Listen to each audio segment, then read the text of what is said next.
આપણું પોતાનું ઉપયંત્ર બનાવીએ બરાબર। શું કરશું પહેલાં એક નાની કાકડી લેશું।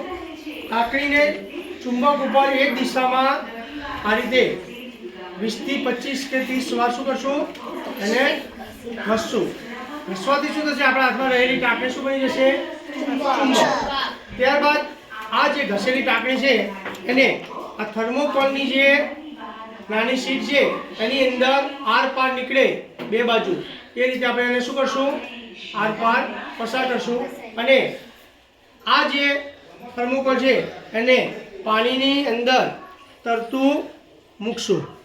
હવે એને તમે દિશા આમ ગમે તે દિશામાં રાખશો તો થોડો સમય પછી એ ઉત્તર દક્ષિણ દિશામાં સ્થિર થઈ જાય। તમે જોઈ લો થઈ ગઈ સમય ઉત્તર દક્ષિણ દિશામાં સોરી કાકડી ઉત્તર દક્ષિણ દિશામાં થઈ।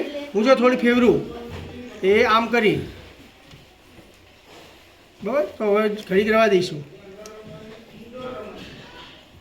થઈ ગયું તો આ આપણું શું બન્યું હોકાયંત્ર। ચલો સરસ